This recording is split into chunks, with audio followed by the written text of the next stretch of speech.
He has progressed so much in terms of his pre and pro. But Shedeur's had a very nice camp. I think if they see that in training camp, they go with Shedeur Sanders. For a full week, Browns media dragged Shedeur Sanders through the mud. Diva, problem in the building. Trade him, and by the way, nobody even wants him. That was the story they sold you. Then something happened they did not see coming. A Browns insider walked onto the Ross Tucker podcast, one of the most anti-Sanders platforms in football, and told the truth on air. And once he cracked the door open, Richard Sherman and LeSean McCoy kicked it off the hinges. Stay with me because the receipts in this video are brutal.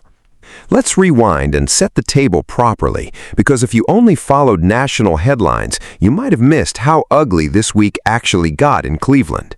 The Browns media machine spent days painting Shedeur Sanders as a problem, not a struggling young quarterback, not a developing second-year player, a problem. The kind of language getting thrown around Browns media was as harsh as it gets, up to and including framing him like a locker room cancer. Think about that phrase for a second. That is the kind of label you put on a guy who skips meetings, blows up on coaches, and divides a roster. Now ask yourself what Shedeur has actually done for the last 6 months. He showed up, he worked, he improved. That's it. That's the whole rap sheet. No arrests, no drama, no cryptic posts, no missed workouts. The man has been in the building so consistently that even people who dislike him cannot find a single credible shot to take at his work ethic. You can argue about the chain he wears, you can argue about his dad, his wrist celebration, his confidence. Fine, but go find one sourced, specific criticism of how this man prepares. You won't. It does not exist. And it did not stop at the character stuff. The same week, trade rumors started flying. Shedeur is on the block, teams are calling, and then in the same breath, the follow-up. Well, actually, nobody wants him. So which is it? He's being shopped, or he's untouchable garbage? Those two stories cannot both be true, and the people pushing them knew it. Per the actual reporting out of Cleveland, the Browns were never actively shopping Shedeur and were not soliciting offers. The real plan, reported by Mary Kay Cabot, is a committed two-man competition between Shedeur and Deshaun Watson running through the bulk of August, decided by the 3 preseason games. Tom Pelissero flat out said to put zero stock in a trade and that both quarterbacks would be on the roster in September. So the diva story was manufactured, the trade story was manufactured, and right when the noise hit its peak, the narrative ran headfirst into a man named Nathan Zegura on the last podcast on Earth you would expect to say anything nice about Sanders. But Shedeur's had a very nice camp. Wait a minute. Wait. Whoa! I ain't never heard that from ESPN Cleveland. I ain't never heard that from 92.3 The Fan. I ain't never heard that. I gotta be honest with you. One more time. Camp. He has progressed so much in terms of his pre and pro.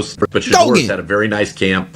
He has progressed so much in terms of his pre and pro snap process, his ability to get through his reads and his progressions, process information, get the ball out quickly. He's done a very good job with that, and he's been in the building constantly, and really, I think, has made a big leap since his rookie year. But again, also on air, not football. That's what we have to see. But yes, this is a very real quarterback competition, and it is a two-person quarterback competition with Deshaun Watson and Shedeur Sanders. Did you catch where he said that? Because the location is half the story. That clip did not come from a fan channel. It did not come from a Sanders family friend. It came from the Ross Tucker podcast. And if you know the history there, your jaw should be on the floor.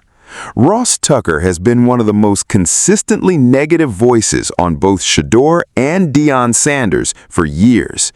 This is the same Ross Tucker who admitted on the record that a member of his own family paid him money back in his playing days to take out Deion Sanders' knee. He told that story himself. That is the level of hostility baked into that platform.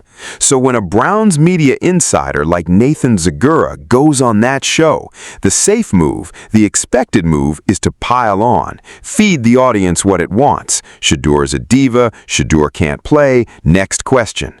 Instead, Zegura did something almost nobody in Cleveland media has been willing to do. He got specific. And specificity is everything, so listen to exactly what he praised. Pre-snap process, post-snap process, getting through his reads and progressions, processing information, getting the ball out quickly, being in the building constantly, a big leap from year one. Now compare that list to the criticism. The recycled knock on Shedeur since draft night has been that he cannot read defenses and cannot process fast enough. That has been the whole case against him. No film, no examples, just the claim on repeat.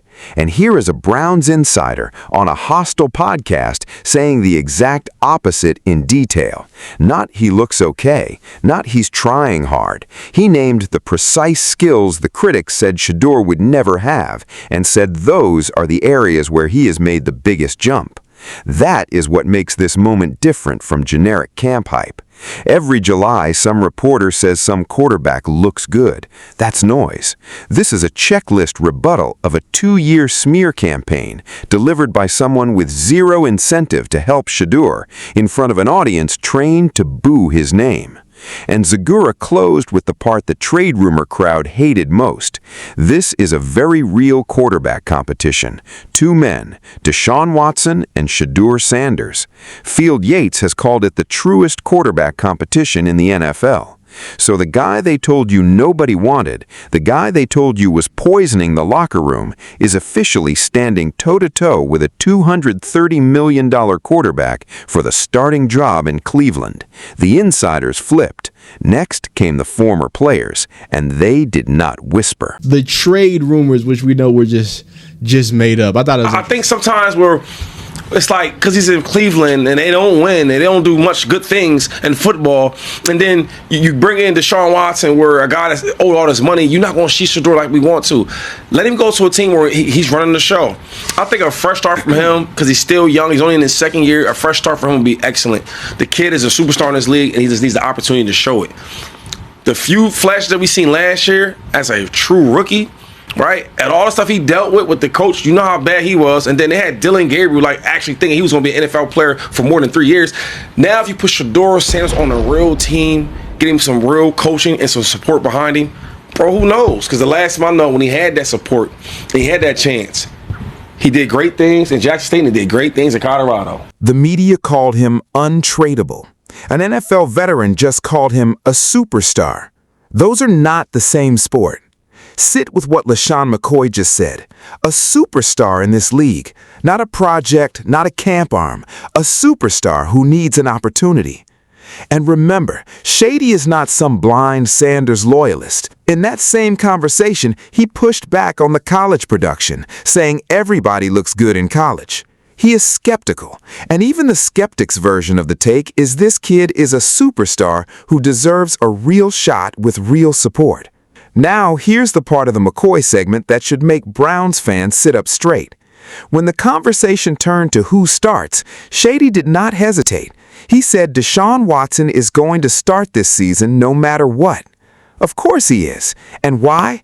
Not because of the film, not because of camp, because of the money. And keep in mind, McCoy is close with Jerry Jeudy, so when he talks about the vibe around that building, he is not guessing from his couch. Which brings us to Richard Sherman, because Sherman walked right up to the thing everyone in Cleveland tiptoes around and set it into a microphone.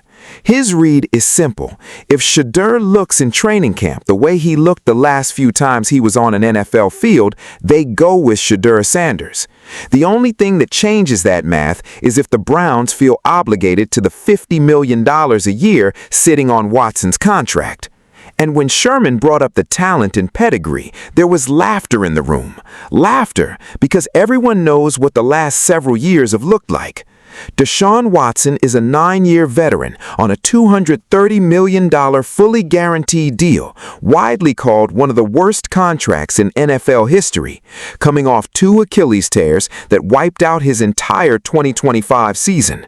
The reporting out of OTAs said he led early, then tailed off, while Jeremy Fowler reported that Shedeur bridged the gap. So let's say the quiet part loud, the same way the players are. Shedeur Sanders is not really competing against Deshaun Watson's talent. He is competing against Deshaun Watson's contract. He is competing against an owner's sunk cost. A second-year, fifth-round pick on a 4-year rookie deal worth about $4.6 million total is standing dead even with a franchise-altering investment, and the building knows it. Which is exactly why the smear campaign got so loud. You do not run a week of hit pieces on a quarterback who is losing. You run them on a quarterback who's winning too fast. And if you think that is fan fiction, wait until you see what the man does on tape. In the NFL, Richard Sherman seems to think that Shedeur might be QB1. Let's see. If he looks like he did the last few times he was on the field, I think if they see that in training camp, they go with Shedeur Sanders. But there you go. If he doesn't, well, there you go. If he doesn't, and he looks anything close to the Deshaun Watson that was in Houston throwing the ball around the yard, I think that's who they go. Here's my line in the sand. The film room is the one place the critics never follow him. Let's go there. New workout footage of Shedeur dropped again. Fresh clips, a week or two old, grinding through another off-season session. And here's the wild part. It barely counts as news anymore. This is what he did all of last offseason. This is what he did the offseason before that. The work is not an event. It is a baseline.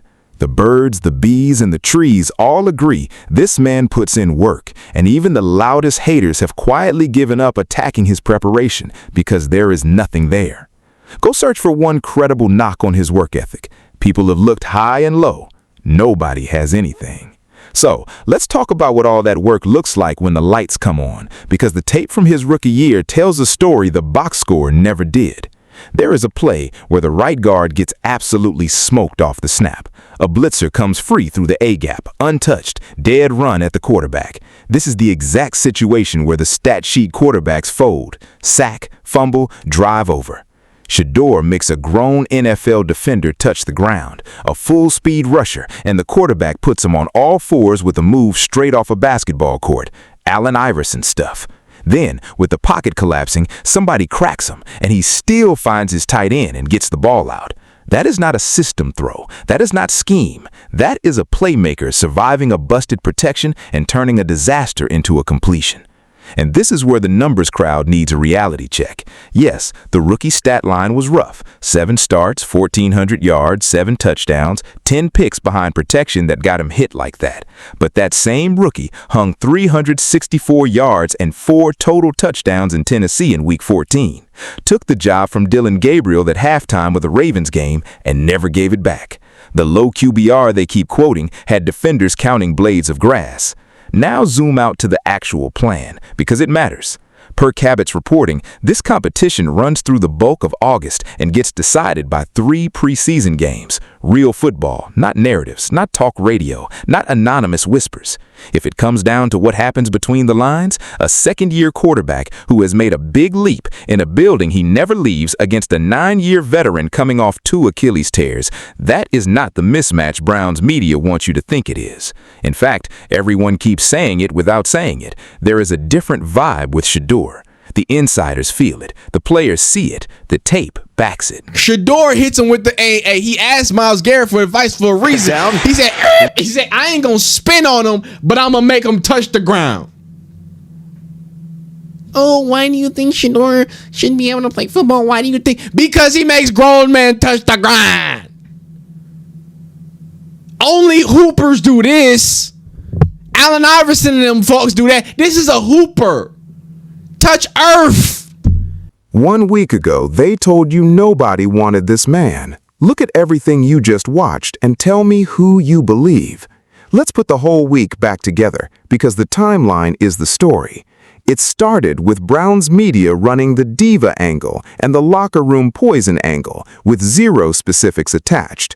Then came the trade talk and the instant contradiction that nobody wanted him anyway. Then reality showed up. Cabot reported the Browns were never shopping him and that the plan is a legitimate two-man battle through August. Pelissero said put zero stock in a trade, so the entire panic cycle was built on nothing.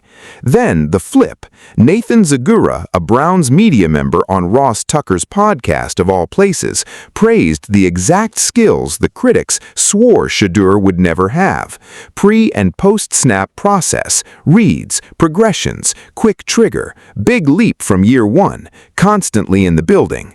LeSean McCoy called him a superstar in this league. Richard Sherman said if camp looks like his last stretch of NFL football, Shedeur is the guy, and the only counterweight is $50 million a year owed to a quarterback coming off 2 Achilles tears. So here is the honest picture heading into camp. A 5th-round pick on a $4 million deal is standing even with a $230 million veteran in the truest quarterback competition in football. And the only people still pretending otherwise are the ones who spent last week getting proven wrong in public. The critics had a narrative, Shedeur had receipts. Here is what I want you to watch for over the next month. Not headlines, not anonymous sources, the 3 preseason games, because per the actual reporting, that is where this job gets won or lost. If Shedeur plays the way the insiders say he is practiced, the Browns will have a decision that has nothing to do with football and everything to do with money. And that is the fight he's been in since the day he fell to pick 144. Every time they build a narrative, he outworks it. Every time they leak a rumor, the reporting kills it. Every time they say he cannot process, someone in the building says he processes better than anyone expected. So now I want to hear from you. Do you think Shedeur wins this job outright, or do the Browns hand it to Watson because of the contract? Drop it in the comments. Smash like and subscribe.